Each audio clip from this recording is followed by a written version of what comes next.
Please be seated.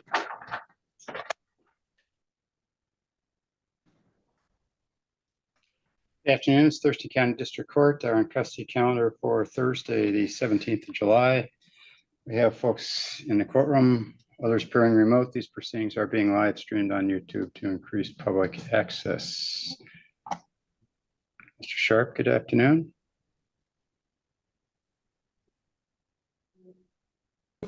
Good afternoon, Your Honor. Can you hear me? I can now, yes. Okay, great. Mr. Libby, good afternoon. Afternoon, Your Honor.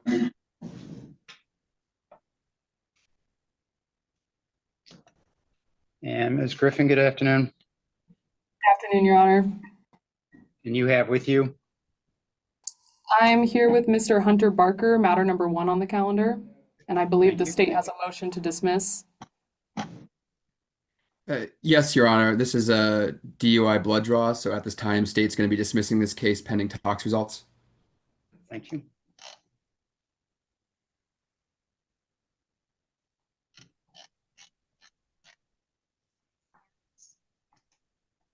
Thank you.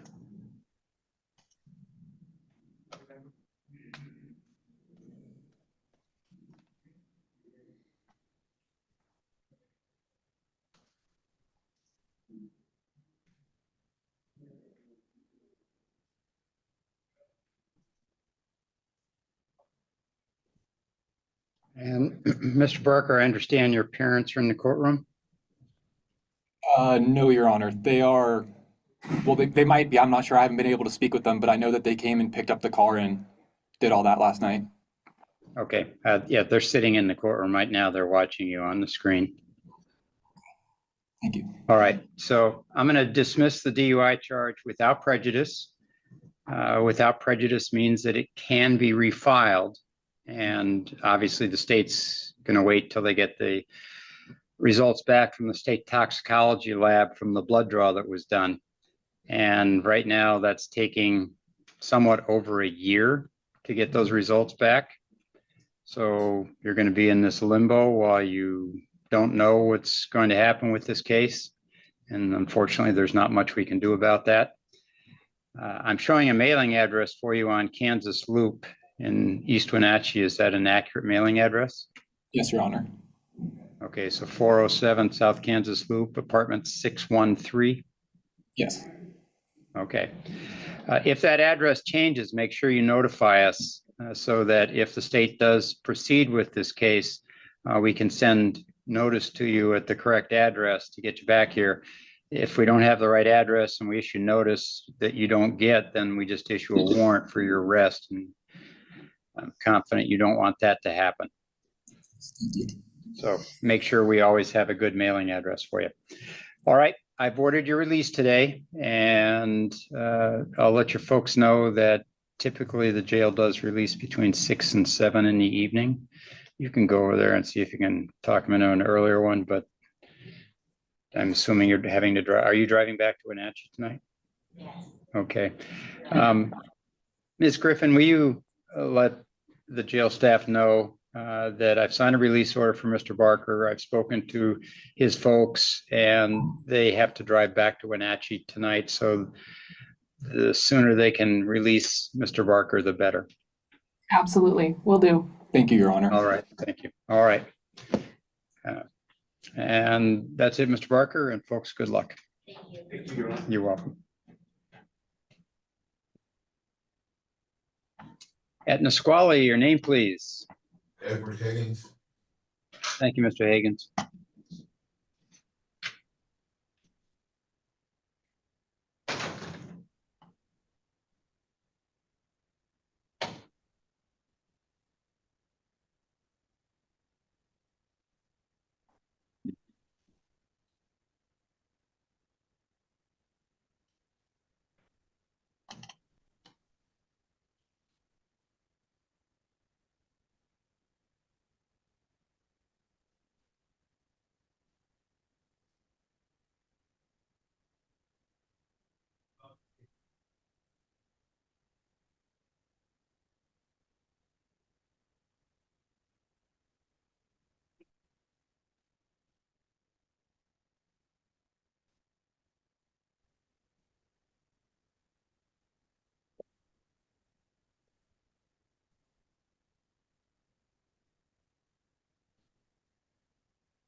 All right, so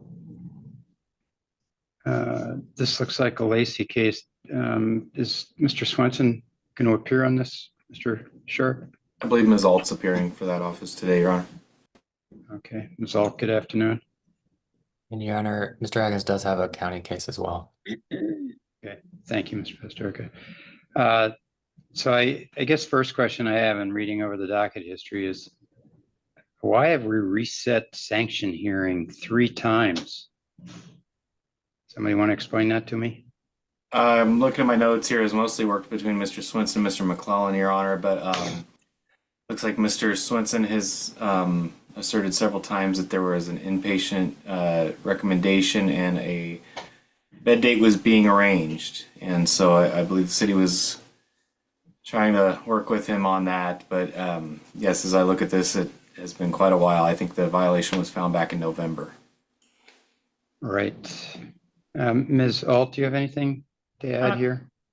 Not regarding the inpatient, but I did speak to Mr. Higgins, and we spoke about the fact that he already stipulated this back in November, and that there's this a sanction that's hanging over his head, and he understands that that the court's going to impose that. All right, thank you.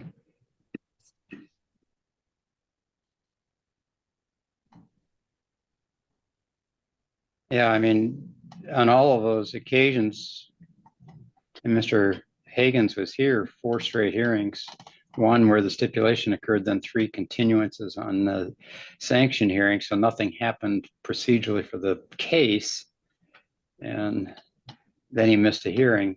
So I just hate to have to bring folks in all the time. It's not the preferred course. Mr. Sharp, what's the city's recommendation on its 3 cases? Thank you, Your Honor. One of these is a kind of an oddball. I think case sitting in 426, that's the reckless driving case from 2023. That case did not have treatment ordered on it as best I can tell. So I think we would just not object to quashing that warrant. The case would close on its own, I think, due to age. But that leaves 2 that did have treatment ordered on it. City's recommending a 30-day sanction. We recommend applying it to case 2709. That's the assault charge. The court has him on probation for that until the end of October for that one. And then the other one will go through April. So city's asking that all prior conditions remain. We'd still like to see the treatment done. But 30 days is a sanction for having not done it yet. Okay, thank you. And city's seeking a release and dismissal, or closure rather, on case ending in 426. That's right, Your Honor.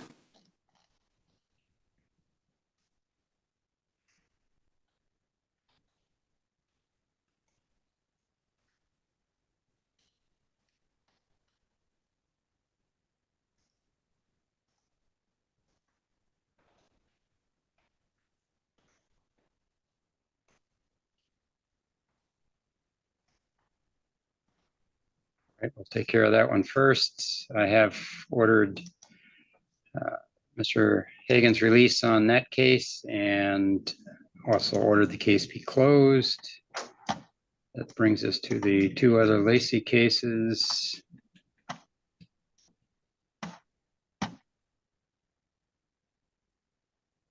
And you were seeking the 30 days, I'm sorry, and which one of the 2? City suggests applying it, Your Honor, to the assault case that ends in 709. They're currently 347 suspended on that one. Thank you.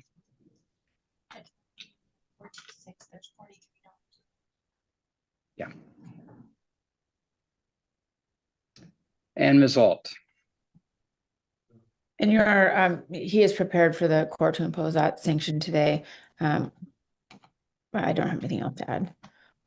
All right. And Mr. Higgins, anything you want to say on the Lacey cases? I would like, I mean, I'm going through it. I'm still homeless, and I know it's not your guys' fault that I'm still homeless.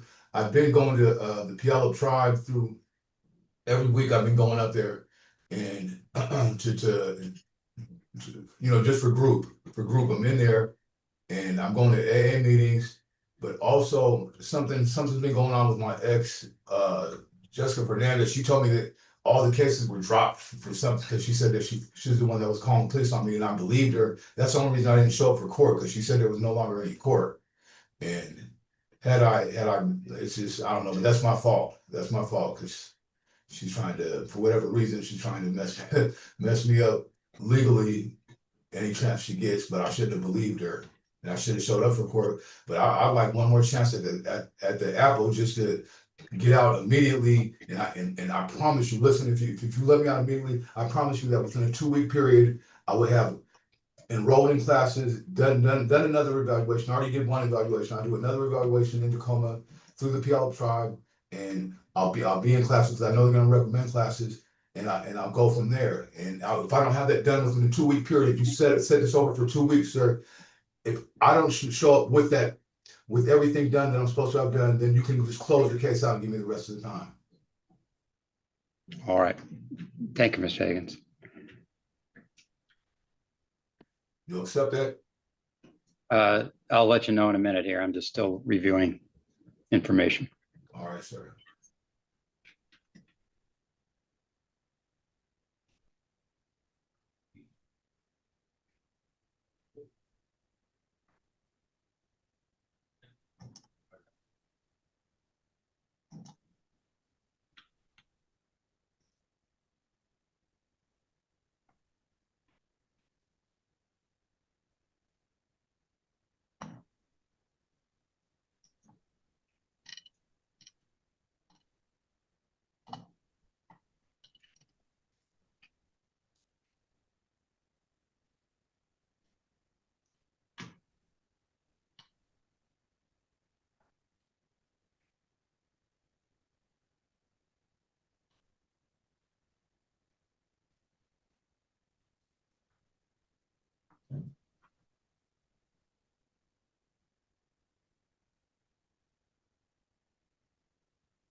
All right. I am going to impose the 30 days as a sanction based on the fact that we, to date, don't have a substance use evaluation. I understand Mr. Hagan said he could get it done in 2 weeks, but it's been a lengthy time.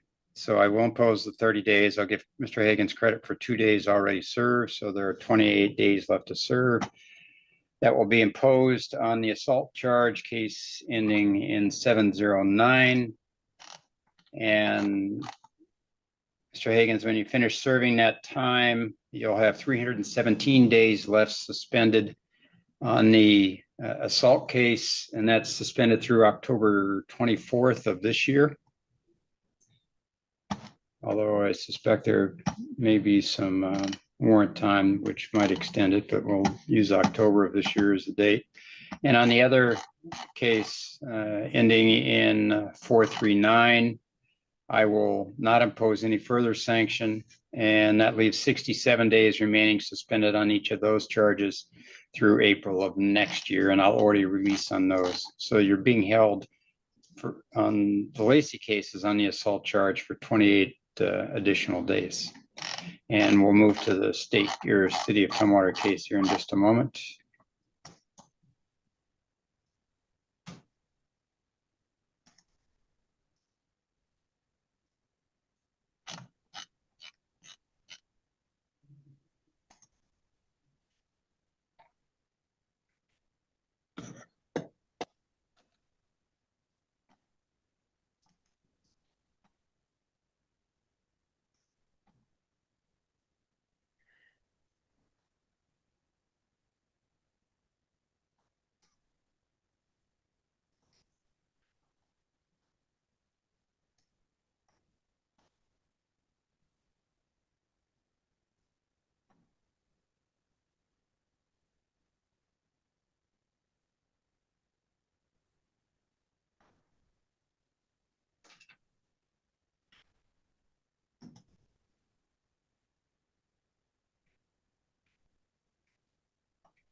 And Mr. Libby, state's recommendation or city of Tumwater's recommendation on the Lacey case. Actually, Your Honor, the state would request at this time just to schedule a violation hearing. The defendant also had to complete a substance use evaluation for the case here. And we've been trying to address that failure to do so for about a year now. So we just request that the defendant be held this time until that hearing. Mr. Pazderka, is Mr. Hagan stipulating to the noncompliance with the substance use treatment? Yes, Your Honor, and we would ask to continue to the sanction today. Our request would be to also oppose a 30-day sanction concurrent with the Lacey matters. I would note that this case was resolved at the same time as the Lacey matters as part of a global agreement. I don't believe that it should be separated in terms of how his expectations for conditions. Now, any additional time consecutive or on top of the 30 days, it's just going to prolong his ability to get out and comply with the requirements. And so we are just asking to impose the same sanction and release him back under probation. All right, thank you. And Your Honor, if a sanction is going to be imposed today, it'd be the state's request also for 30 days, but that to be consecutive to the Lacey matters. State believes it to be or the city believes it to be a more um, just outcome given the series of charges the defendant picked up since this incident. Okay, so explain to me why you think that's appropriate if I get there are two different jurisdictions at work here, but they're both seeking sanction for the very same thing, which is failure to do a chemical dependency evaluation. And is there a reason we should now run that consecutive as opposed to concurrent? I'm not sure I see the rationale there. I get you can, but because we can doesn't mean we should. So I haven't heard a real good reason for why we should. I understand that, Your Honor. That would be the state's request, though. Okay. Yeah. All right.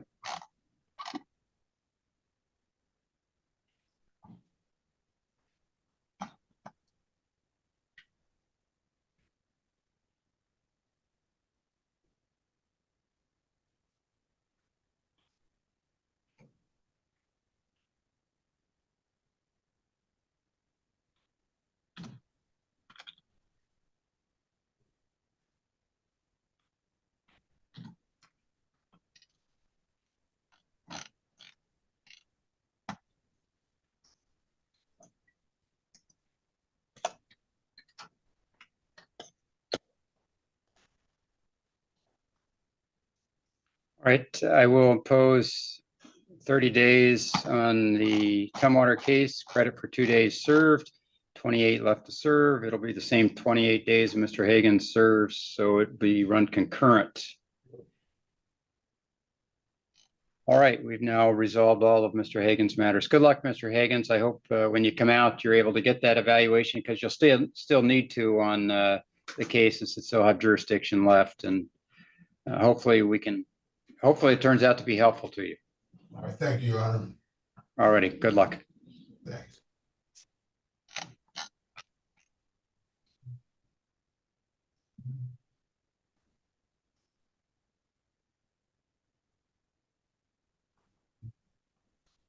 And Ms. Griffin.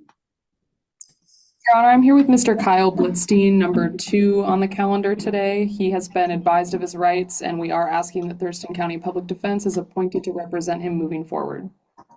Thank you. It's Kyle Edward Blitzstein.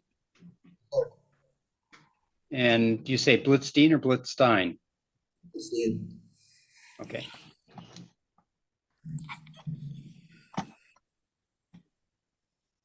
And Mr. Blitzstein, 105 Alpine Court. Yes, sir. And Ms. Griffin, did you provide us a cell phone number?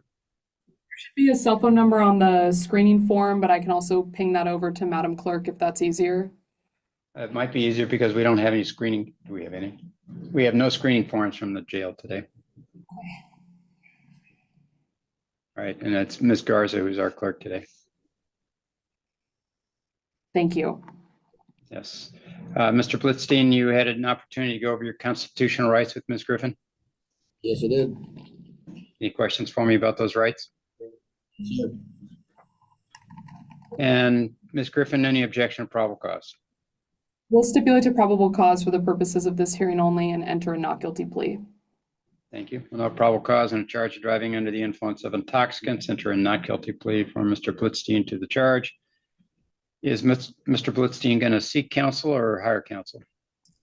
He's seeking that our office be appointed. I'm trying to get those screening forms to you now, Your Honor, but he is working part-time construction and bringing in anywhere from $500 to $2,000 a month. Obviously, that is on the, well, he's communicated to me that that's on the lower end right now, and he also has debts and bills to take care of as well. So we do believe that he qualifies for a public defender at this time. Thank you. And Mr. Blitzstein, do you have any children? No, sir. Okay.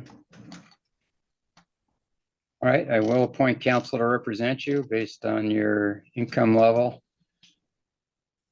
I'll order that you pay $150 up to freight taxpayer expense of providing service of counsel. Mr. Libby, I see a prior out of Tenino in 2023. I don't see any others. Correct, Your Honor. What's the state's recommendation here? The state is asking that bail be imposed in the amount of $5,000. That is for several reasons, one of which you just mentioned, Your Honor, that this is a 2nd and 7. Additionally, after the defendant here was arrested, officers seized a firearm that was found within the car at the time of the DUI. So for those public safety reasons, we would ask for bail to be imposed. Additionally, we would request the use of an ignition interlock device. I believe it's mandated by statute, this being a 2nd DUI. And then finally, I believe in the judge's folder, we have submitted an order to surrender that firearm and any CDL that the defendant holds. All right, thank you. Ms. Griffin?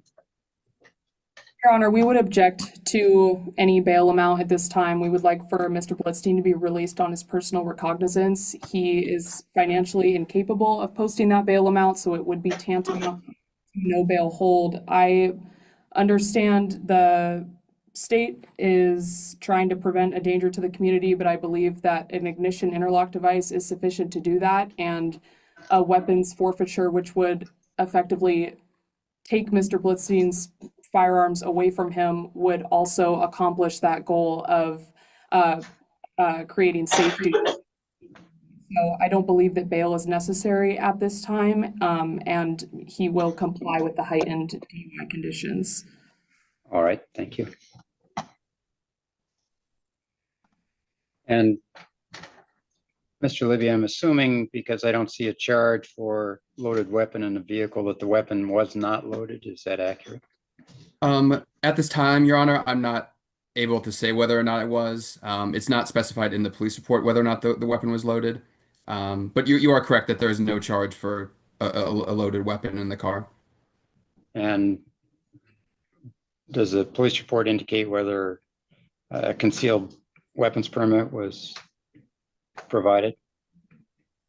It does not, Your Honor, in the police report. I don't believe so.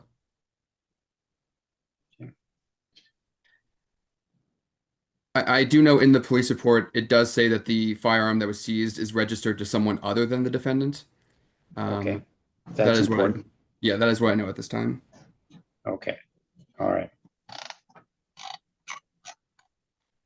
Your Honor, I also believe it's worth noting, Mr. Blitzstein has communicated to me that he was upfront with law enforcement about the fact that he possessed that firearm and was willing to fully comply with whatever needed to happen with that item.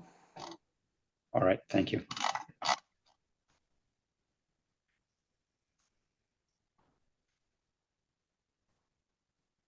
All right, Mr. Blitzstein, it's never a good thing when you get arrested for DUI twice in 2 years.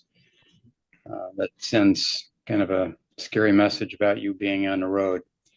I am going to authorize your release. Conditions of that release are you not consume any alcohol, no marijuana. You are not to enter any bar or tavern. Don't refuse any breath tests. Don't drive unless you have a valid license, insurance, and ignition interlock on any motor vehicle. You are also to obtain a Scram alcohol monitoring device. I'll make you eligible for the county funded program for that purpose. You need to do that within 48 hours of release, so by close of business on Friday. And you'll be reporting to pretrial services, and I want you to check in with them by close of business on Friday. There are phone numbers on the order that I'm signing that has tells you how to contact each of those 2 agencies. And I'll give you a court date here in a moment. I got you pretrial date. 8/27. Coming back to court on the 27th of August at 9 o'clock in the morning for your pretrial. I strongly suggest next week you reach out to Thurston County Public Defense, find out who your attorney is, and make an appointment to speak to that person. well before your next court date. If the matter is not resolved at the next court date, we then set it for trial. Okay, Your Honor. All right, you're all done. Thank you.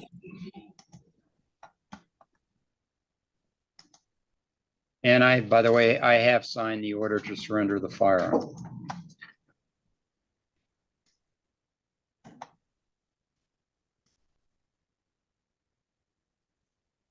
And Nisqually, your name, please.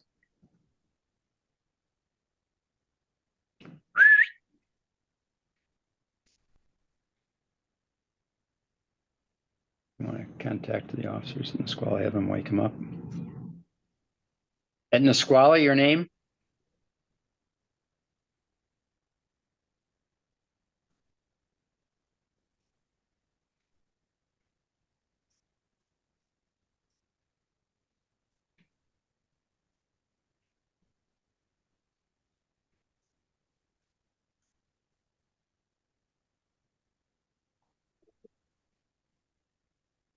Yes. Oh, yeah, sorry. Your name, please. Sir? You look like I hate to wake your nap up, but I need your name. Yes, sir, Travis And Travis, what's your last name? Benson. Okay, thank you.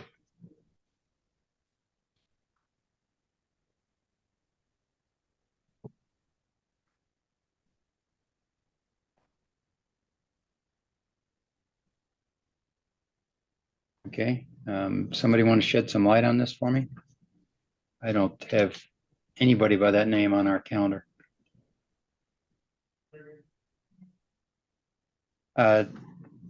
You said Travis, what's your last name again?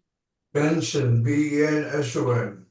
I Okay, didn't know about any troubles with the law, so you have a Yeah. calendar and it makes sense for me. okay. Yeah, we don't have you on our calendar. I'm not sure why you're sitting in front of us. They might have put you in your, I'm here for no reason. well, for this hearing, you're not on our calendar. That's all I know. Okay, so why don't you can go ahead and let the corrections officers know that we don't have any case involving you on our calendar today. Okay, thank you. Your Honor, I All can right. help a little more. According to the jail roster, it looks like he's in there on a DOC violation. Thank you. Okay. I'm assuming you didn't, I don't see, he's not on our calendar, so. He shouldn't be on our Was it- calendar, Your Honor. I think it's a DOC issue. I just was looking it up while we were working here, and he's on the jail roster for that. Thank you. Excuse me. And Ms. Griffin. Your Honor, I'm here with Mr. Dennis Eddy. He is matters number 5 and 6 on the calendar. It's my understanding that we're entering a guilty plea on driving with license suspended in the 3rd, and we also may need to discuss setting a new pre-FTC hearing date. Thank you.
Right.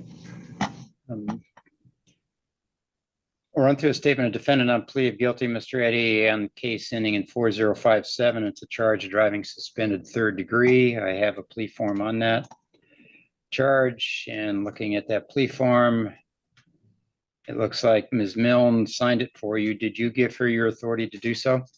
Yes, sir, I did. And you had sufficient opportunity to go over that form with Ms. Milne? Yes, sir, I did. You understand by pleading guilty to that charge, you give up the constitutional rights set forth in paragraph 5 of the plea form. Yes, sir, I do. And are you an American citizen? Was that a yes? Yes. Thank you. And you understand the sentence recommendation in this case by the state is, looks like just accept the plea and close the case. Is that accurate, Mr. Libby? It is, Your Honor. Okay. And Ms. Griffin mentioned a sanction hearing, but I'm not sure what that would apply to. Correct. So defendants had 4 counts. This Right. driving while license suspended being one of them. We did resolve the other 3 counts back in, I believe, January of this year. That was a use of Right. drug paraphernalia and then a controlled substance possession. Mhm. So defendant pled guilty to 1 count of controlled substance possession, which carried a 24-month probation period, with one of the conditions being a no new law violations. And Right. the defendant picked up a new law violation at the beginning of this month.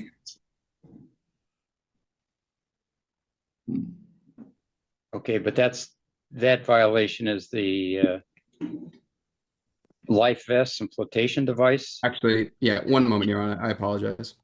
Yeah, the driving suspended was on the same date as the other, so it is not a probationary case. Yeah. So at this time, state's not requesting to set a sanction hearing. Okay, all right. And your statement here, Mr. Eddy, indicates that on the 16th of November in Thurston County, you're driving a motor vehicle while your privilege to do so was suspended. Is that an accurate statement? Yes, sir, it is. I'll find sufficient factual basis for defendant's plea. Find the plea is made knowingly, voluntarily, with full understanding of the consequence. Accordingly, I will accept defendant's plea and or find him guilty based on that plea.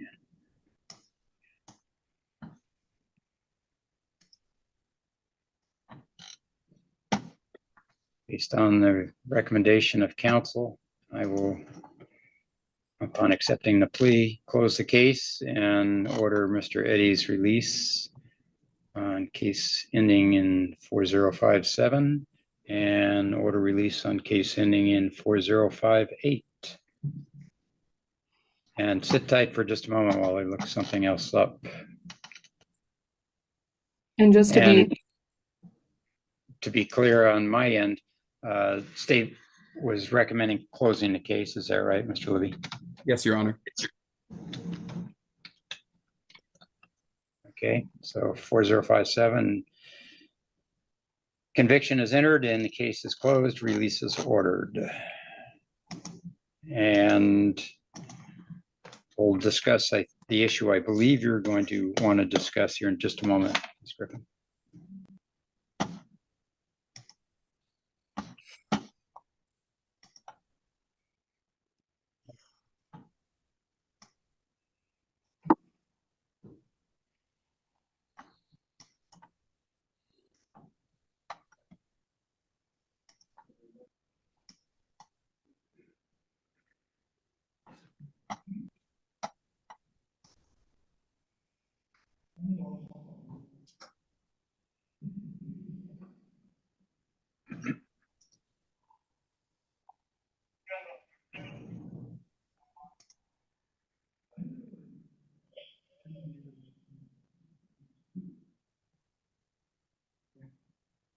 All right, and the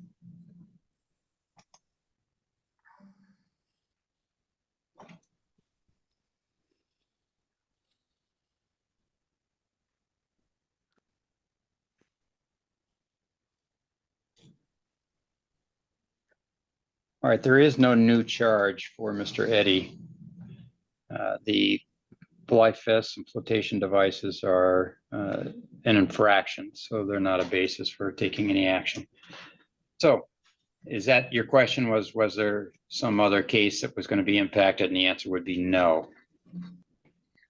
My question was with respect to the matter number ending in 4058. It was my understanding that we may need to set a new pre-FTC hearing date for him. On what basis? On the basis that he failed Just to plead appear. guilty? Well, I may be confused, but Okay, let me it's- look at that case. Maybe there's a treatment issue that's pending on that.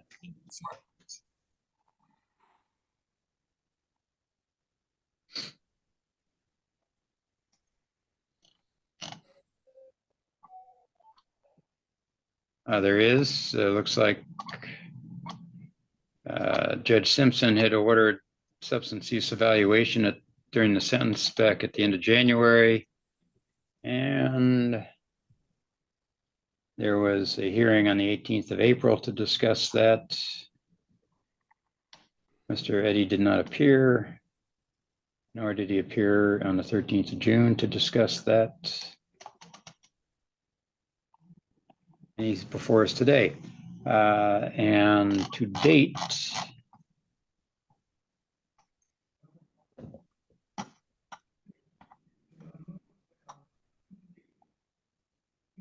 there is not in the file any substance use evaluation. So Ms. Griffin, is Mr. Eddy stipulating to the fact that he has to date not provided the court proof that he has done a substance use evaluation?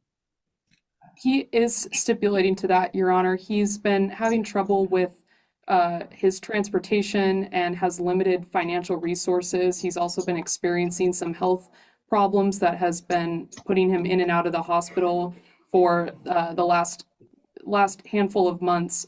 So we're just asking for a little bit more time and patience from the court and ask to set a new date to give him some more time to complete that substance use evaluation because he has every intention of doing so. Okay, Mr. Eddy, are you still on 10th Avenue? That's a yes?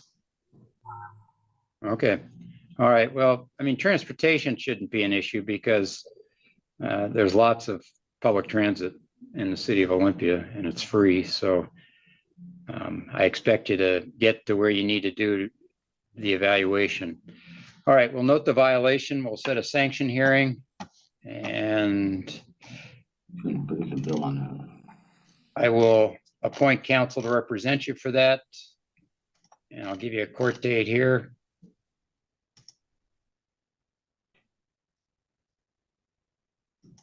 Your Honor, Mr. Eddy has a question regarding the financing of the substance use evaluation. I'm not sure how much that costs, if it costs anything, so any guidance from the court at this time would be appreciated. Yeah, it does cost. We don't have any ability to order people not to charge you. Most places have a sliding scale. Ms. Griffin's office, the Office of Public Defense, may have access to some funds that help support paying that initial assessment. That would be the only thing that may be out there. So Ms. Griffin, you may have to check with your office to see if there's any such funding available. Otherwise, Mr. Eddy's going to have to contact the agencies and see who can help him out on a sliding scale basis. Okay, we'll go out 60 days. So what day of the week do we do this? Thursday. Yeah, Thursday mornings. That's right. So we'll be back here on Thursday, the 18th of September. I Released until then or what? No, you're being released today. That's what he was asking, Your Honor. Yes. Yeah, I'm releasing you so that you can try to get this going. But we'll set a sanction hearing in 60 days. And I expect you to make progress on the evaluation. So you need to get the evaluation and make sure they send the evaluation to Thurston County District Court so we know you did that. All right? All right. All right. Thank you, Your Mr. Honor, Eddy. what time was that hearing on September 18th? At 9 a.m. And Mr. Eddy will be getting a copy of the judgment and sentence that I'm signing that has that date and time on it. Thank you, Your Honor. And let me confirm if Mr. Eddy is receiving text reminders of hearings. Are you receiving text reminders, Mr. Eddy? My phone's in service.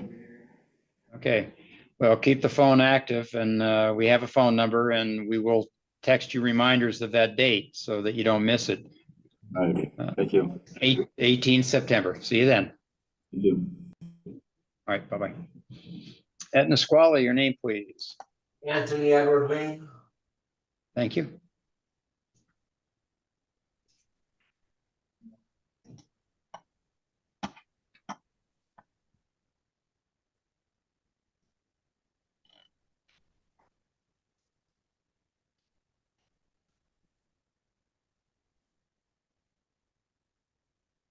Violation found at a hearing on the 1st of July.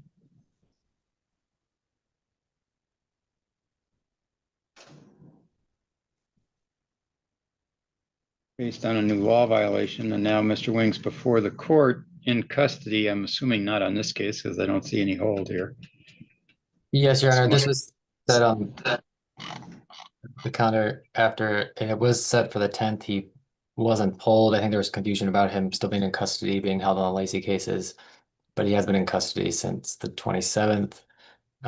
We're asking just to impose sentence at this time. My request would be to give him credit for time served and close the case, as he has been in custody for almost a month and has other matters that he's still needing to address.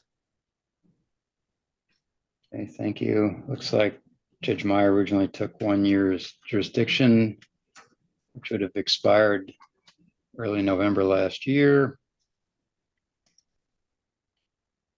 And subsequent to that,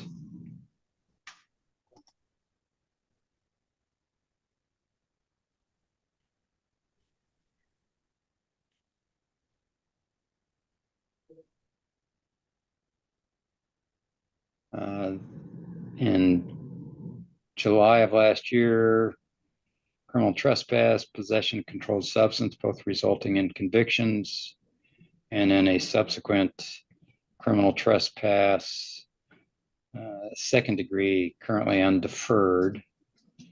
So a stipulated order of continuance, I presume. So we've had 2 law violations. Let's make sure we are understanding that the issue is to resolve motions to revoke on both law violations. Is that right, Mr. Libby? Yes, Your Honor, the state's moving to revoke at this time, yes. State would ask for Okay, yeah, hold on just a second. Okay.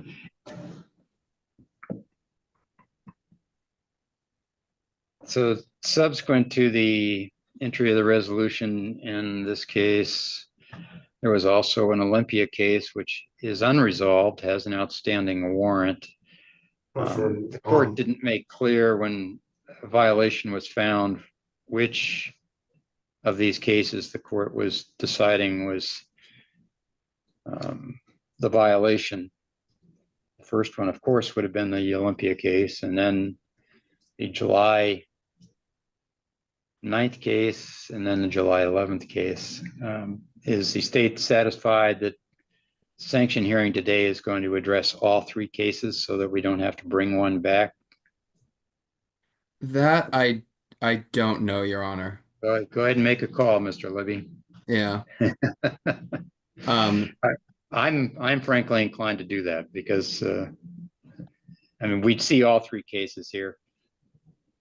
So to make a record, Mr. Pezdirk is Mr. Wing stipulating that there's a new criminal law violation of criminal trespass out of the city of Olympia from December of 2023. We would stipulate that it is a new violation, not a new conviction. Yep.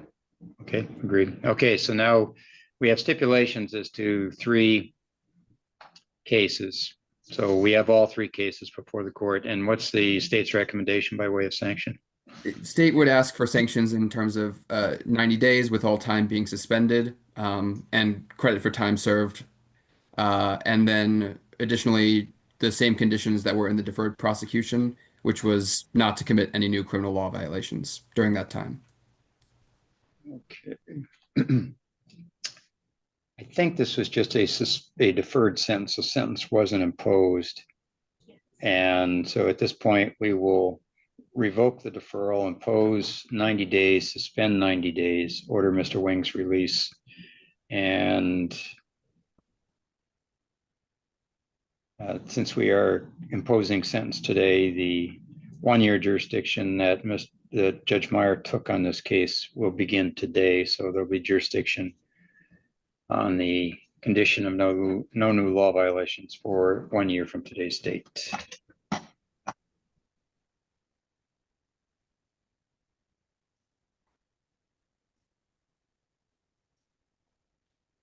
Yeah, I just verify he is getting credit for the time he's been in.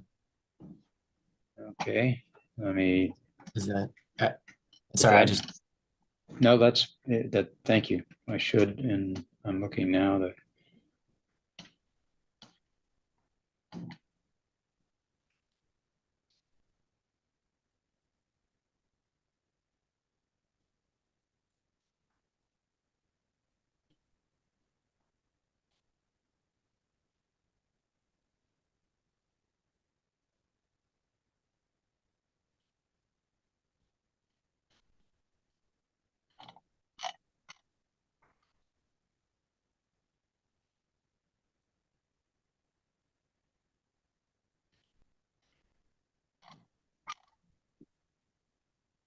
So the holds are on the Lacey cases, Mr. Pazderka, not on the state case. Is that correct?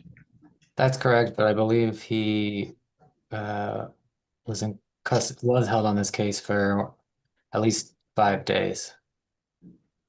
Okay. You see this.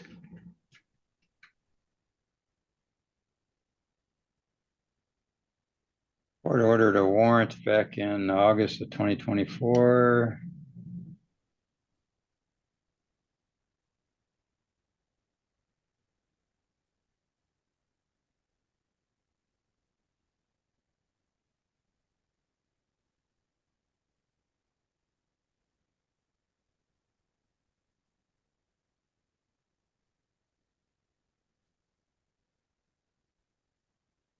Warrant was never served.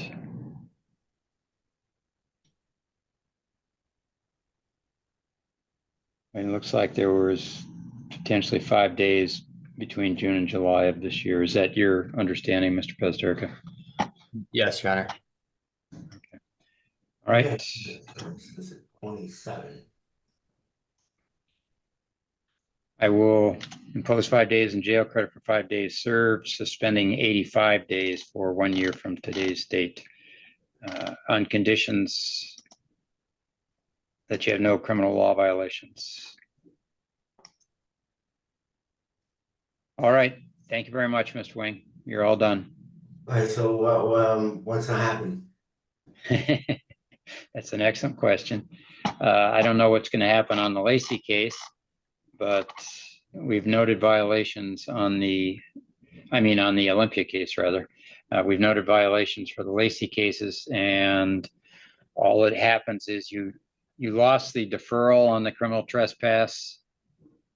That is the case before us today, which means you're now convicted on that. And I've imposed 5 days of jail. I've given you credit for 5 days served.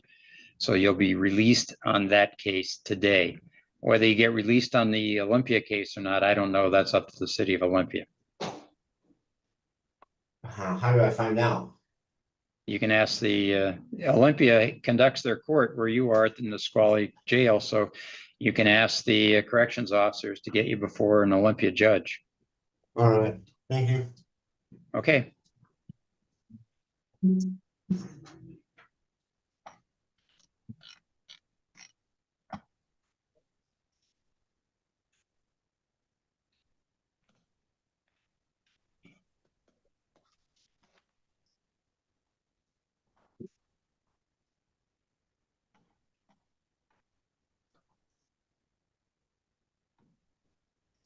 Griffin. Your Honor, I'm here with Curtis Michael, number 16 on the calendar, and it's my understanding that we are entering a plea of guilty to this matter today. All right, looks like we have two plea forms. Oh, my apologies. Yeah, number 16 and 18 on the calendar. Thank you. Yeah, pleading guilty to both today. Mr. Michael, good afternoon. Your Honor.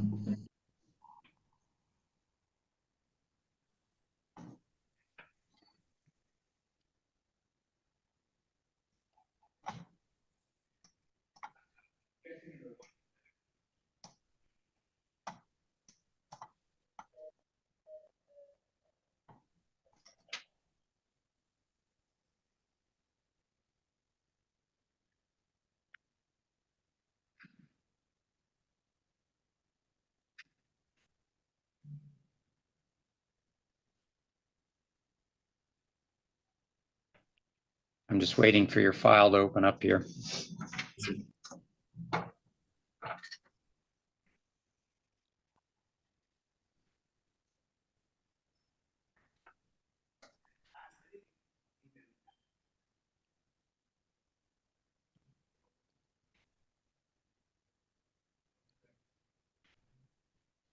All right, Mr. Michael, I have in front of me the reckless driving charge from September of last year. The case ending in 414. I have a statement of defendant on plea of guilty to the charge of reckless driving, and on that plea of guilty form,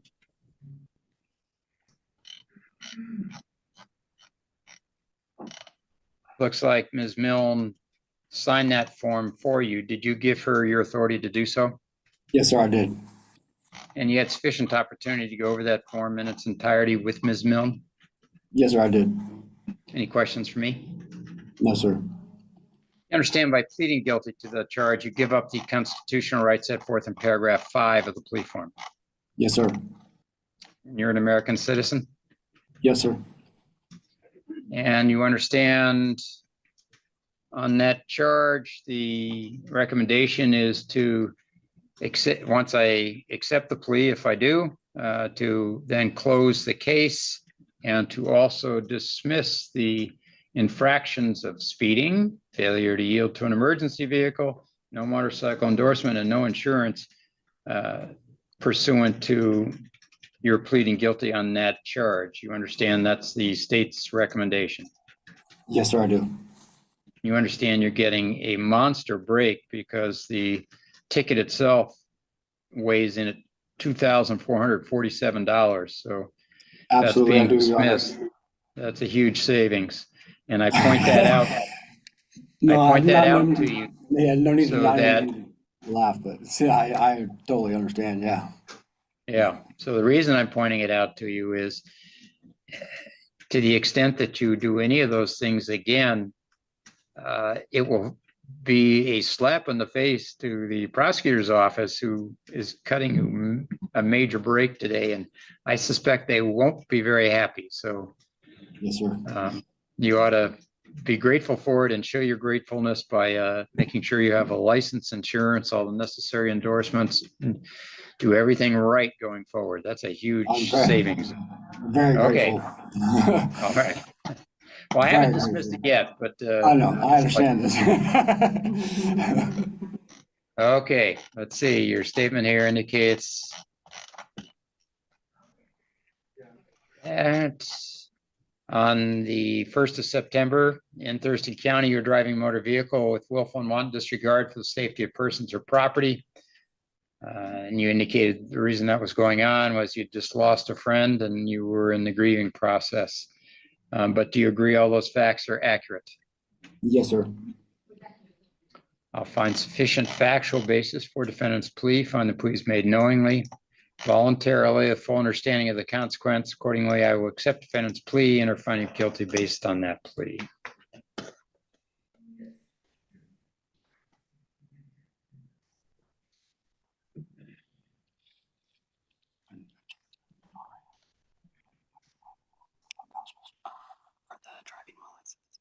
That's the second plea.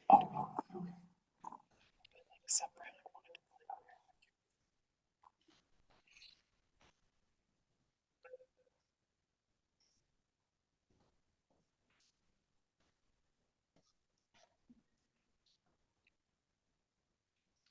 Based on the recommendation of counsel, I will, upon entering the conviction, close the case, order Mr. Wings or Mr. Michael's release on this, and I will also dismiss the infraction filed under 4A0545413.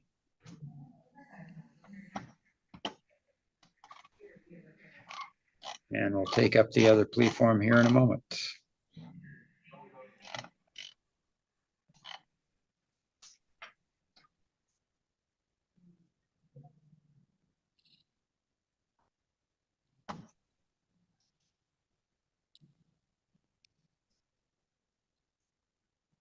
Nope. 5414. Yes, probably it's going to happen the same on the other two, I'm guessing.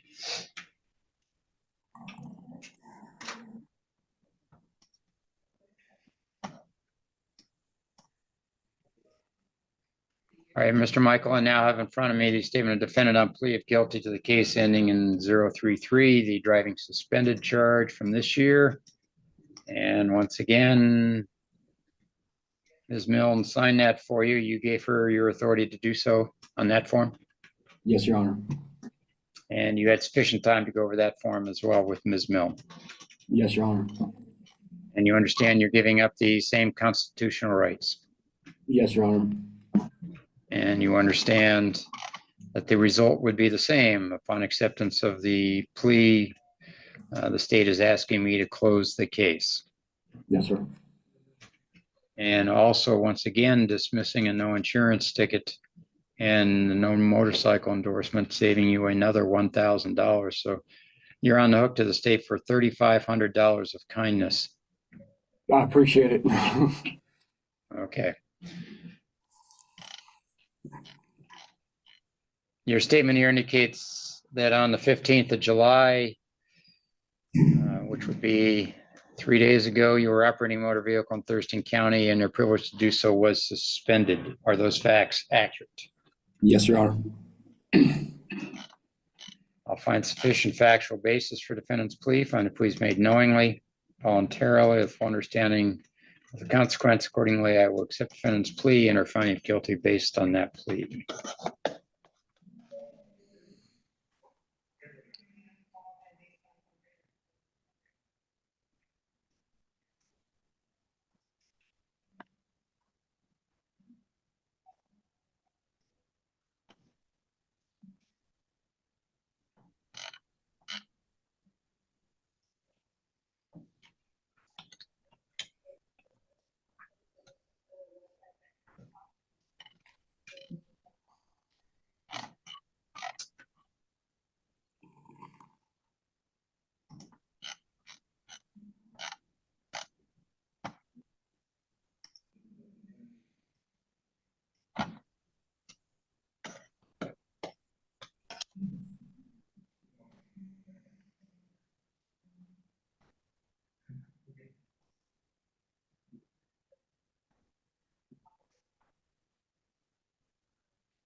Based on my acceptance of the plea, grant the state's motion to dismiss the infractions filed under 3032.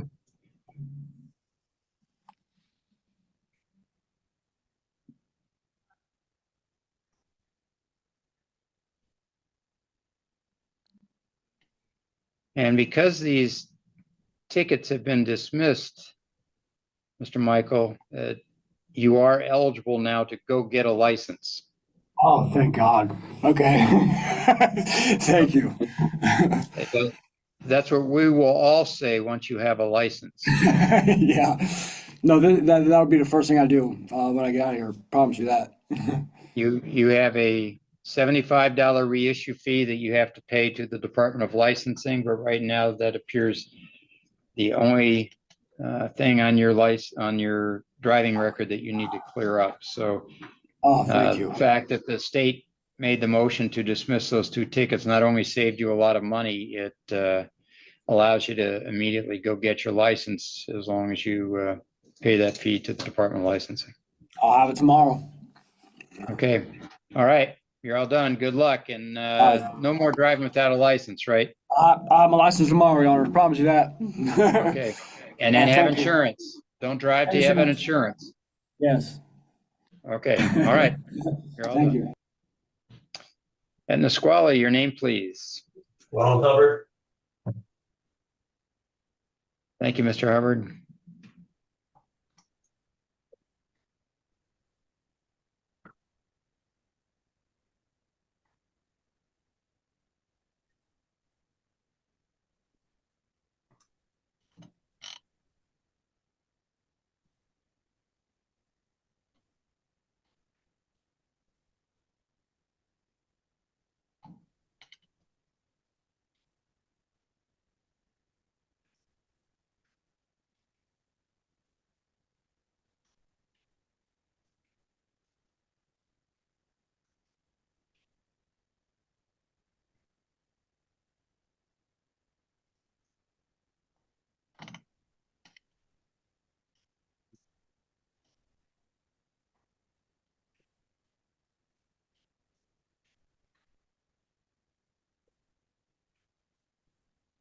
Looks like there was a missed pretrial on both of these matters back in September of 2023. We don't have any communication from Mr. Hubbard since that date.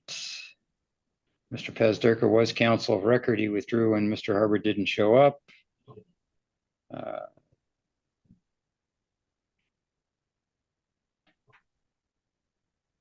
And Mr. Pazderka, are we resolving the matters today or seeking reappointment?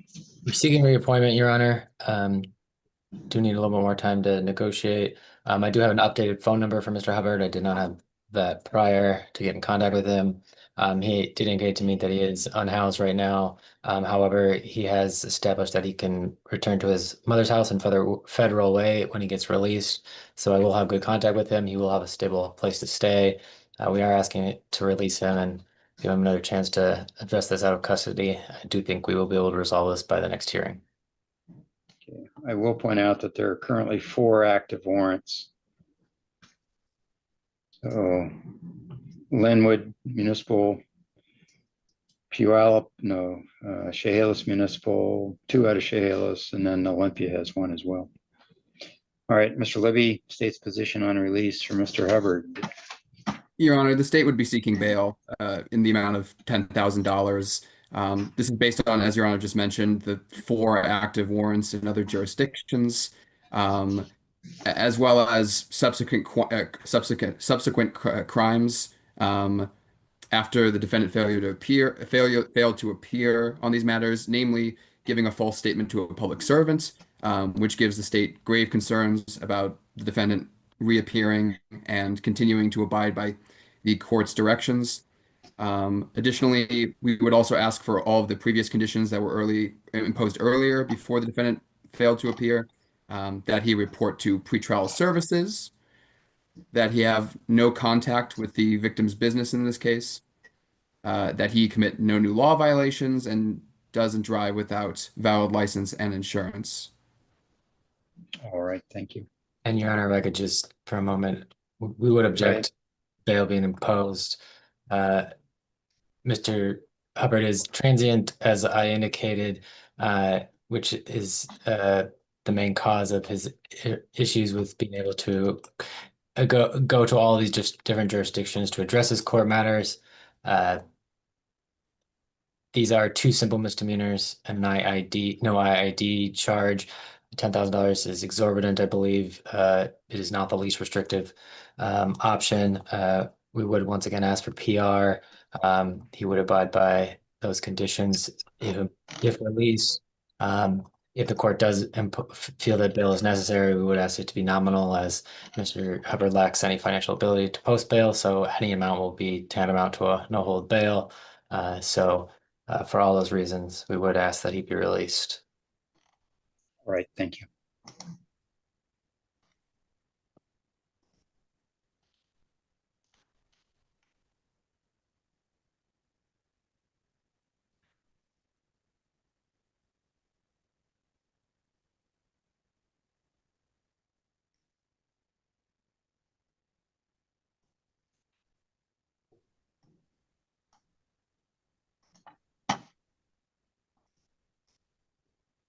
All right, I will reappoint counsel to represent Mr. Hubbard.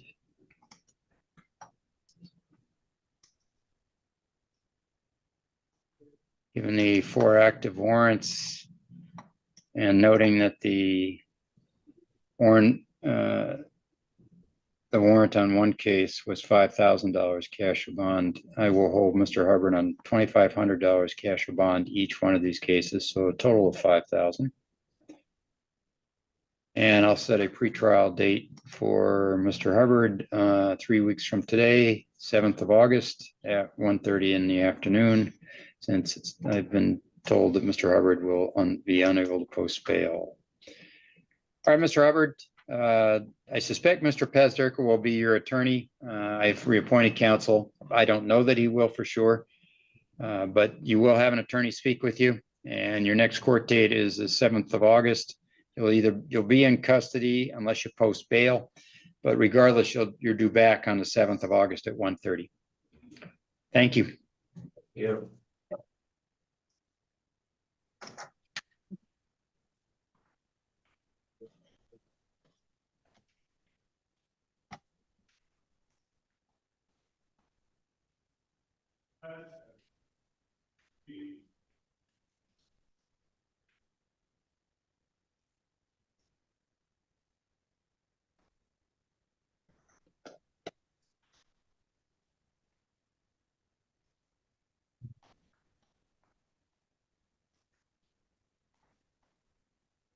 Ms. Griffin.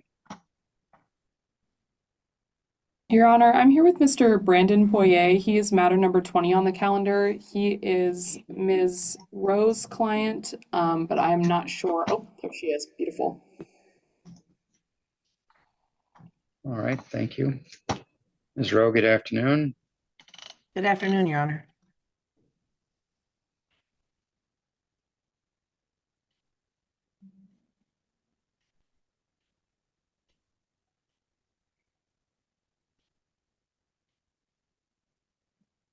Mr. Poirier, you were scheduled for trial in June of 2023. You no-showed on us. And here we are 2 years later. What's the story? Your Honor, I've spoken with Mr. Poirier, and he indicates that when he was set to appear at the last hearing, shortly before then, his phone was stolen. And the phone that was stolen contained my number, and he did not have my number. He didn't have a phone. He didn't have a phone until it was replaced. He now has a phone and a new number, or either the same number. I want to say it might have the used to be. And we're asking the court to release him with a promise to appear in the future. And as I just stated, we do have good contact information. All right, thank you.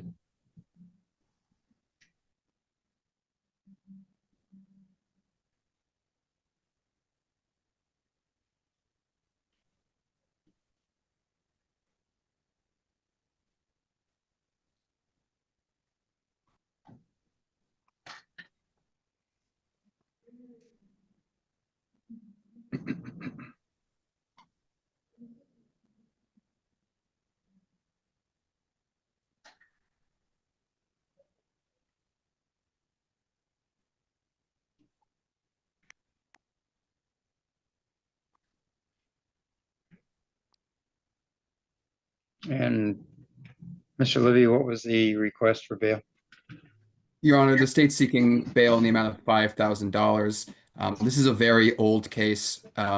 in no small part, in fact, entirely due to the defendant failing to appear on numerous occasions, back in 2023, but also back in 2020. I mean, this is a case from 2019.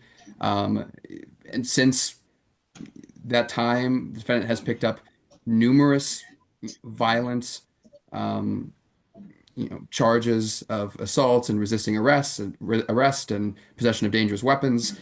State has severe concerns about public safety regarding this individual, and would ask that he be held on bail. Additionally, we would ask that the court reimpose previous standard DUI conditions.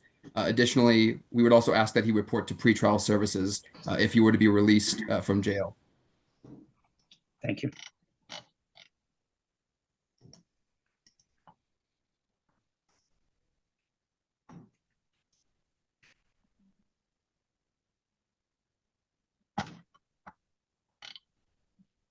Since this matter was previously set for a confirmation trial, and there's no need to have a pretrial, so I'm going to set it back to that same status.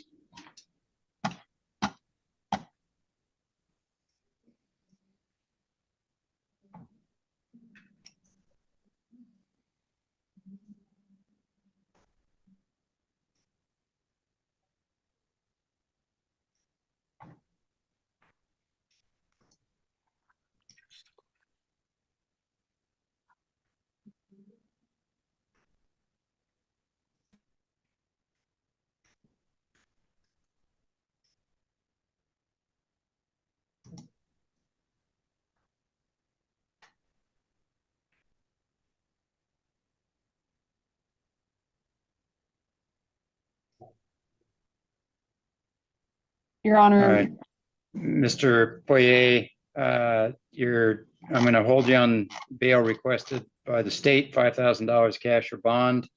This is a very old case, and I'm not confident we can get it done unless you have some significant financial investment in your return.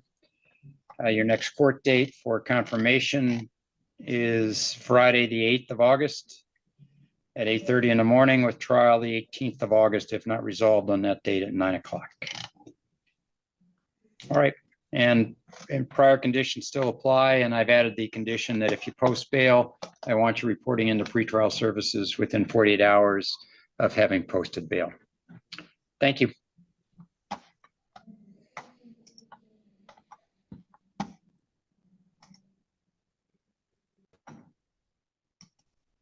And at Nisqually, your name, please.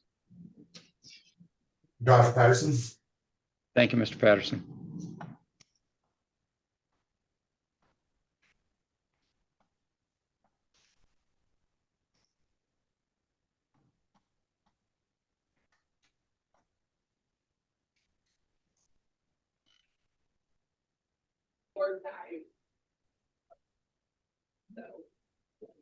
Your Honor, if I could ask if the attorney with Mr. Poirier, it looks like she was trying to address the court. I was, Your Honor. Mr. Poirier was wondering if he could say something on his behalf, and I was going to ask if there was a moment for him to do that. Well, go ahead, Mr. Poirier. Your Honor, several of the charges that the prosecuting attorney mentioned were dropped and not charged, like possession of a dangerous weapon and so forth. I have not had any violent charges. All of the charges have been misdemeanors, and I have not drank since the last time my court was set. I go to AA, and I'm just asking the court to revise their decision, please, because I will be in contact with Miss Rowe, and I have full intentions of getting this settled. I know it's been old. I just haven't had the time to come down here, live in Tacoma, so it's hard.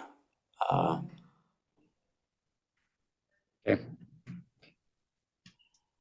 Yeah, I mean, to be clear, you have the resisting arrest conviction. You were charged with possession of dangerous weapon. I understand as part of the guilty plea, they dismissed that. But you were charged with that. And then subsequent to the DUI, you have an assault conviction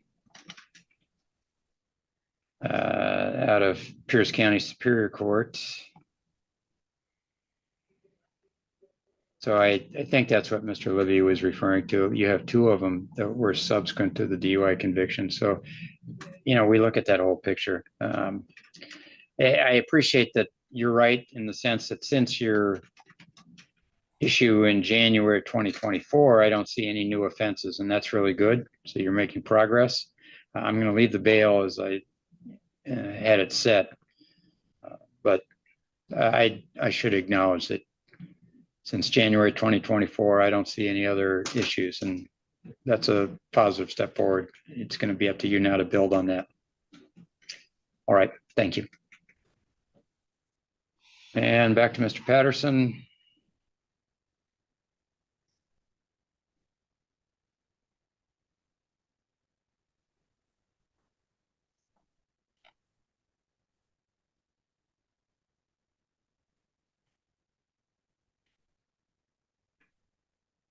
And Mr. Patterson was present for arraignment while in custody in January. Didn't appear for pretrial. Court then set it to confirmation and trial. Did not appear on either of those days. The warrant is $1,000 cash or bond. And at arraignment, counsel was appointed.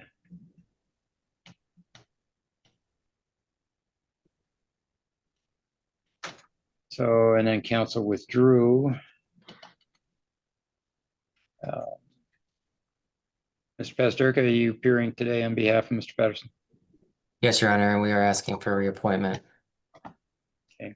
And what's Mr. Patterson's job status? He's currently not working. He's currently unhoused. Okay. All right. I will reappoint counsel to represent Mr. Patterson. Booking bail is $1,000. Mr. Libby, is that what the state's seeking? Yes, Your Honor. Okay, thank you, Mr. Pasterka. Your Honor, we were just asking to release Mr. Patterson on his own recognizance. I don't believe he was able to hold on to the notice that he had received when he was released. And so he does understand that he needs to be present going forward, and I do have an updated contact information for him. Do we have a cell phone number? Mr. Patterson, do you have a cell phone?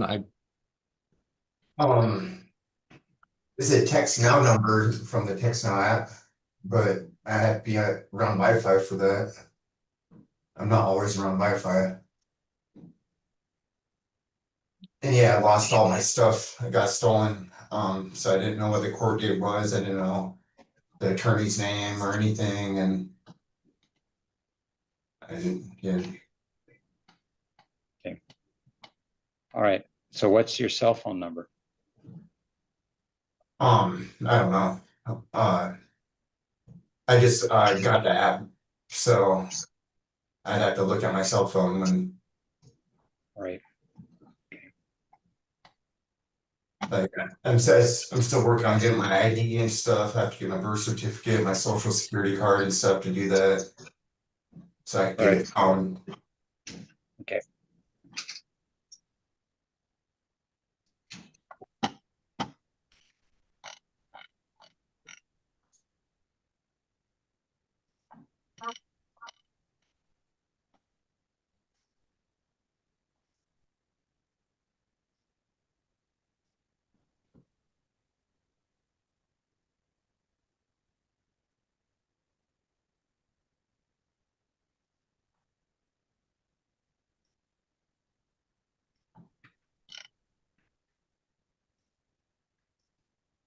Yeah, I mean, I get it. It's pretty tough when you don't have a secure place you can leave your own belongings, and when you don't have a cell phone, and it's hard to stay in touch with anybody or anything. So I understand that. I'm gonna let you out of jail today, but the fact that you have those obstacles doesn't mean the case goes away. So we're going to have to continue to proceed with the case. You're going to come back next Wednesday, the 23rd.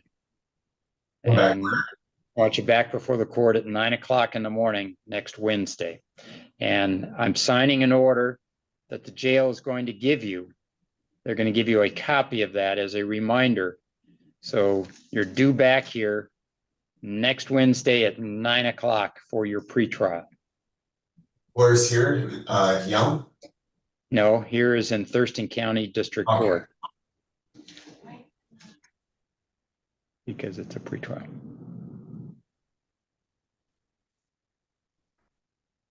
No, she withdrew. And now I've just reappointed new counsel. Okay, so next Wednesday, I'm setting it really quick. Normally we wouldn't set it that quick, but I'm doing that because I need to find out whether in fact you're going to show up or whether we're going to have you disappear again. So I need to know. I don't want to wait around finding out. So you're due in court on Wednesday.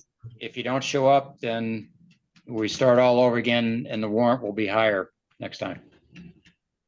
Okay. 9 o'clock in the morning, Thurston County District Court. We'll see you then. Thank you. And Your Honor, I have a couple refusals, so when you have a moment, I'd love to bring those to the court's attention. Yes, just a minute. Let me get this form filled out, Ms. Griffin. So I'm good to go? Yeah, you're all set, Mr. Patterson. Thank you. Yep.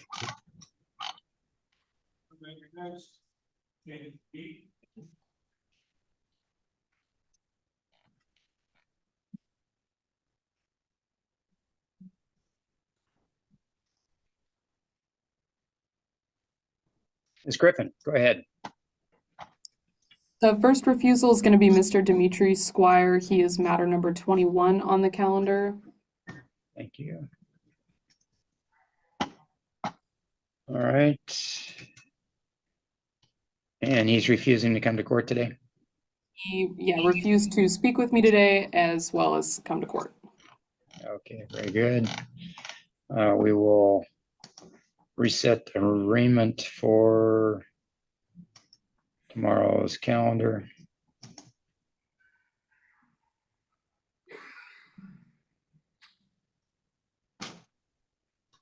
Order a no bail hold pending that hearing. And let me make sure probable cause was previously established last week.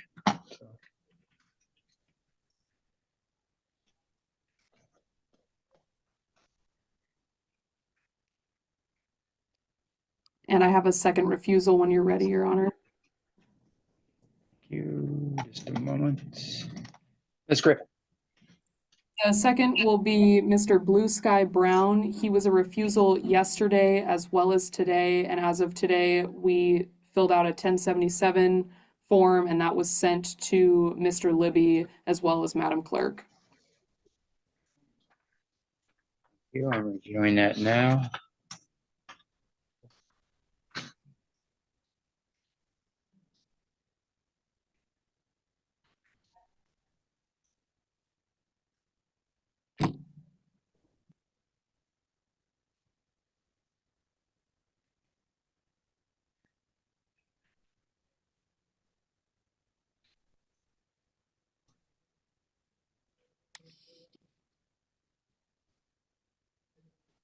So it looks like Ms. Millar is the one who prepared the 1077.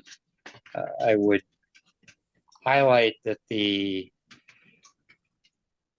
basis for the belief that an evaluation is necessary is very clearly and well stated by Ms. Millar. So I would recommend it as reading for all of the Office of Public Defense in submitting 1077s. Ms. Millar was very specific as to the reasons for her belief that a competency evaluation was necessary. So maybe she's watching remotely, but that is the way to write basis. I think that would be very helpful to the evaluator in considering this. So based on that,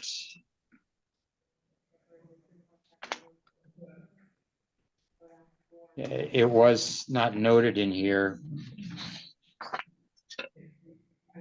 Let me check something.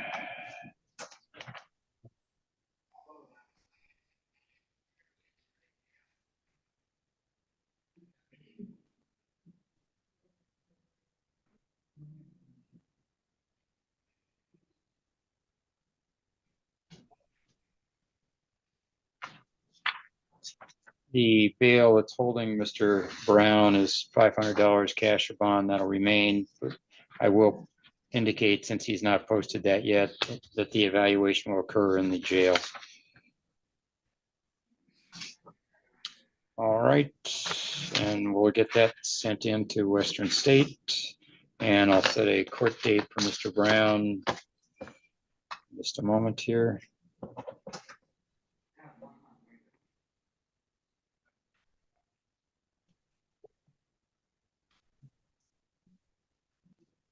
Let Elizabeth know we have unique custody evac.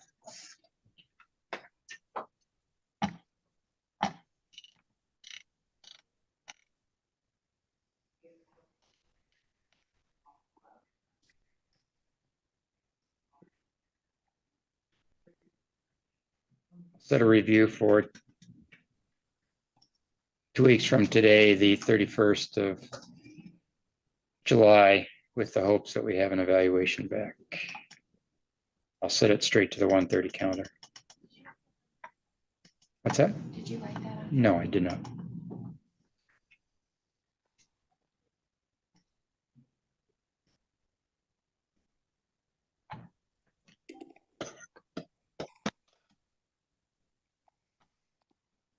And Ms. Griffin, anything else? That's all for me today, Your Honor. All right. Thank you very much. Great job. Thank you. All right. Bye-bye. At Nisqually, your name, please, sir. My name is Royden Robert Crookshanks. Thank you, Mr. Crookshanks.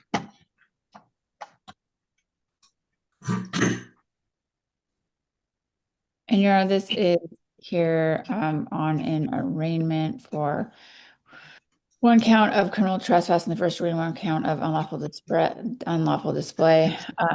I do not believe he's going to qualify for our office to be appointed, but I did go through his rights in arraignment.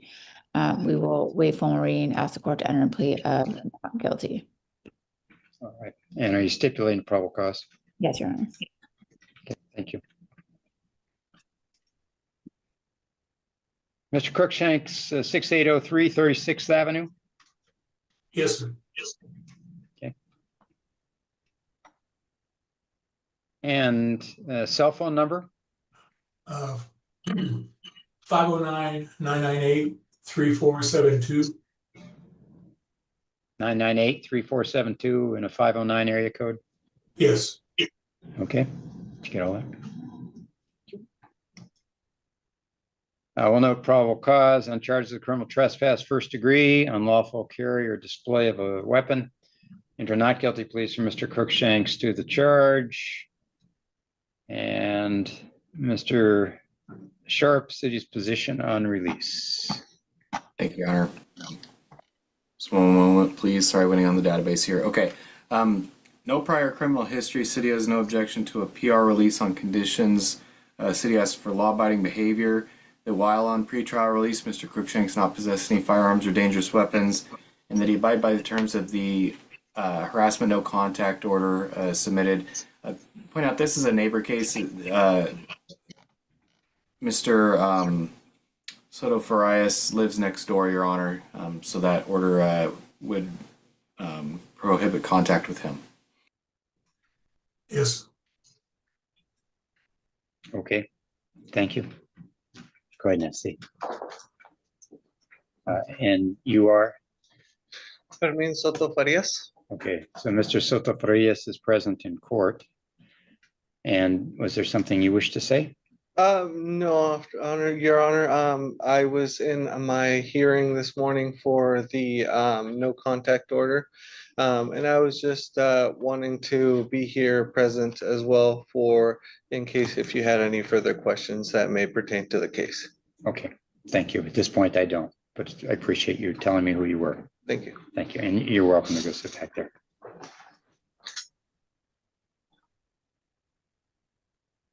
Ms. Alt, any comments on the city's request for conditions?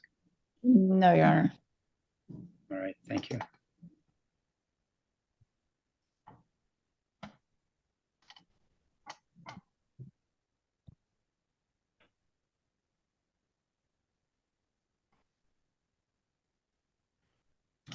And Teresa out of custody, Lacey, pro se, private counsel calendar.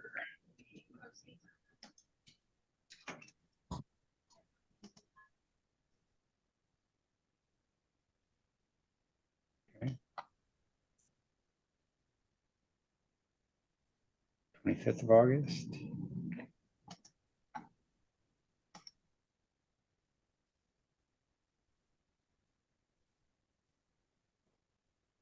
Oh. The next week.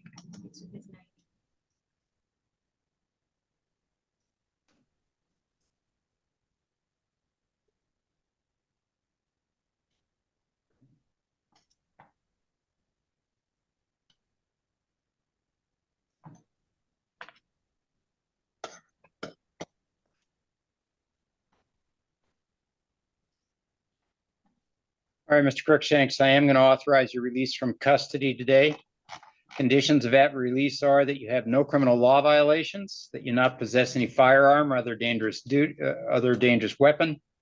You are to comply with the no contact order that I will sign, which tells you to have no contact with Mr. Sarmin Sotofarias, and you are not to have any contact with him, his home, his school, his business, his place of employment. You understand all of that? Yes, sir. And you're due back here on the 8th of September at 9 o'clock in the morning. Yes, go ahead. I'm sorry. Now I have guns in a gun safe in my house. They're locked up. Yep, you're going to have to surrender those Okay. While the trial is pending. All right. Who do I? And you'll turn them into the City of Lacey Police Department. Okay. And you can call them and tell them you have weapons to surrender, and they'll come and meet you and take possession of the weapons. Got you. One other. Yes, go ahead.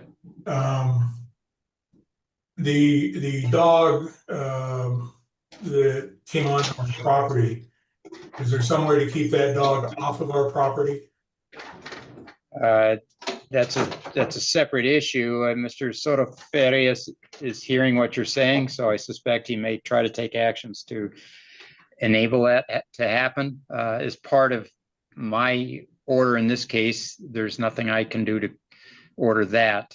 You can always call animal services if the animal comes inappropriately on your property. Yes, sir. Okay.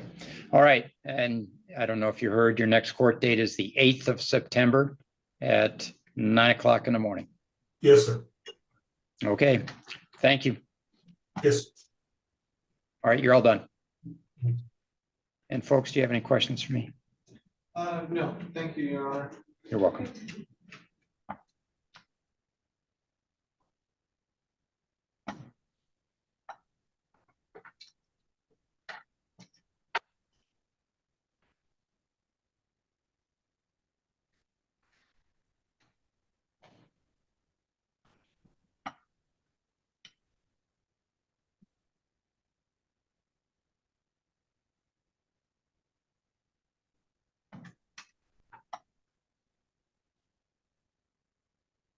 Good afternoon. Your name, please. Rita Lalonde. Thank you, Ms. Lalonde.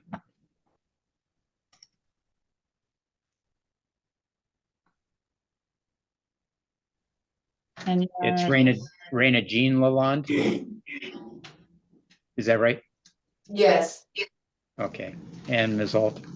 This is an arraignment for theft in the third degree. I do believe she qualifies for our office to be appointed. I have gone through the rights of arraignment with her. We will acknowledge receipt of the complaint, waiting for reading, ask the court to enter a plea of not guilty, and will stipulate to probable cause.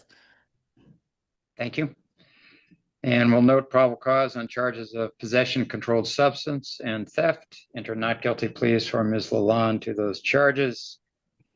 Ms. Lalonde, 468 Bunker Creek Road, Yes. and cell phone number?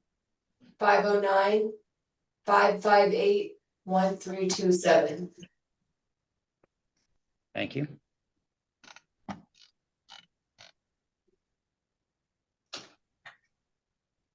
And Mr. Sharp, city's position on release. Thank you, Your Honor. Again, I'm waiting on Jebs to catch up here. Sorry. So am I.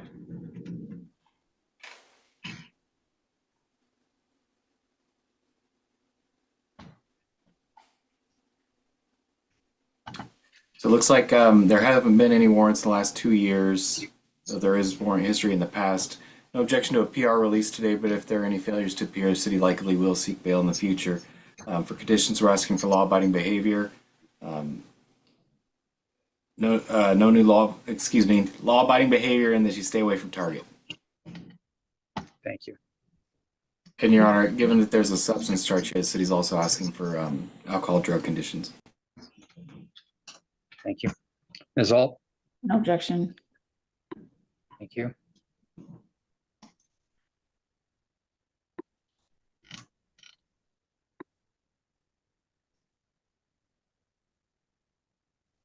And Ms. Lalonde, do you work? No, I'm trying to find work though. I just came back over from being in Spokane and getting off of DOC and everything, so. Okay. All right. Is it just you? Do you have a family? I have my mom. Okay. You don't have children? No. Okay. All right. I will appoint counsel to represent you. And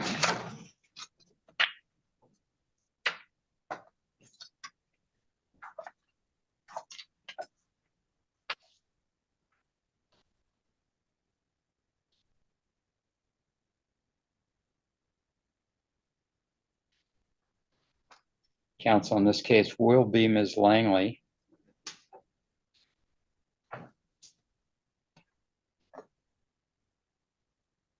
And I will order your release today.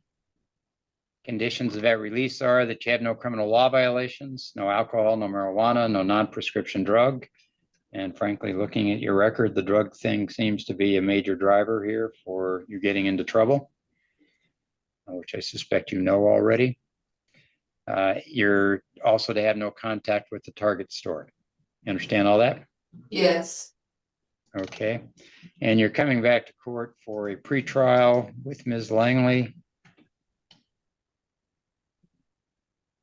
on the 8th of September at 9:30 in the morning. So the jail is going to give you contact information for Christine Langley. You should call her, make an appointment to speak to her about the case. If the matter is not resolved at the hearing on the 8th of September, we then set it for trial. Okay. Okay, you're all done.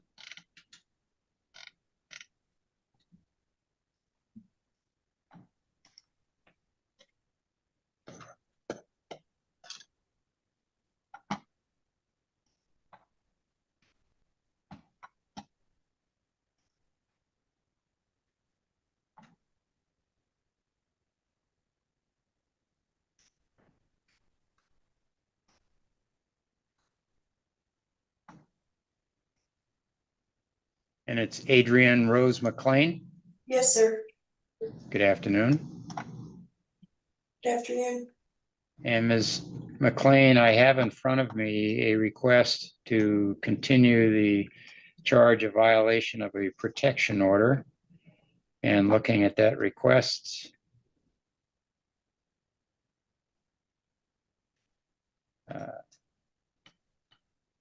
looks like Ms. Alt discussed that form with you and then signed it for you. Did you give Ms. Alt your authority to do so? Yes, ma'am, or yes, sir. Okay. And you had sufficient opportunity to go over this form in its entirety with Ms. Alt? Yes, sir. Any questions for me about the form? No, sir. You understand the continuance would be for a period of 2 years. Mm-hmm. And during that 2-year period, you'd be told to have no criminal law violations, not possess any firearm or other dangerous weapon. And I don't see any other condition, Mr. Sharp. Is that the city's proposal? That's the correct, Your Honor. No new law violations, no weapons, and then the $60 monitoring fee. Okay, but no treatment component. That's correct, Your Honor. Okay, and you understand, Ms. McLean, if after 2 years you've satisfied those obligations, then this charge would be dismissed. Yes, Your Honor. And you understand if you don't meet those obligations, then the continuance would be revoked, and you understand that the court would read the police reports and the facts and report are sufficient for court to convict you on the charge of violating the protection order. You're giving up your right to trial on that charge. You understand that? Yes, Your Honor.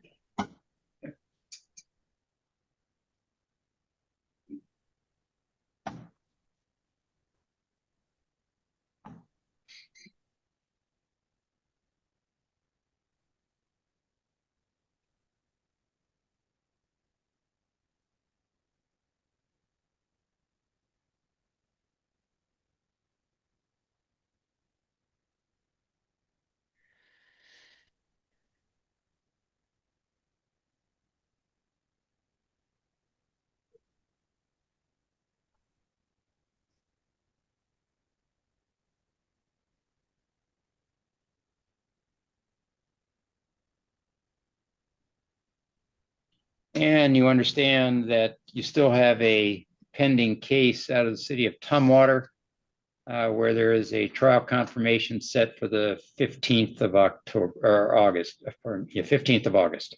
You understand that? Yes, Your Honor. Okay. And Mr. Libby, was there anything more the city of Tumwater had on that matter? Nothing on that matter. And if there's nothing else for this, that was my last matter for the day here. Okay, sayonara. Perfect. Thank you, Your Honor. Yep. Yeah.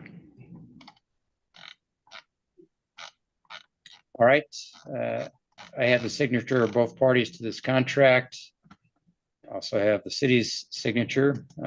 I will grant the request to continue the protection order charge on the conditions as set forth.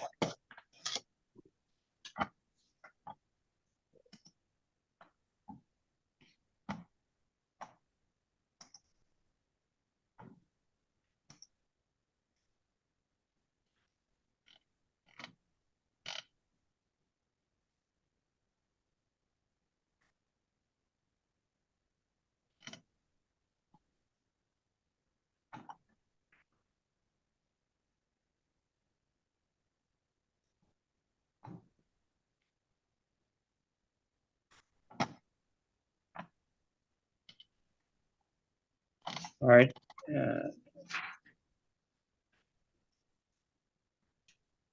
Ms. McLean, I will order your release today and the conditions for the next 2 years, no criminal law violations, obey the no contact order out of the city of Olympia. It looks like you have two separate.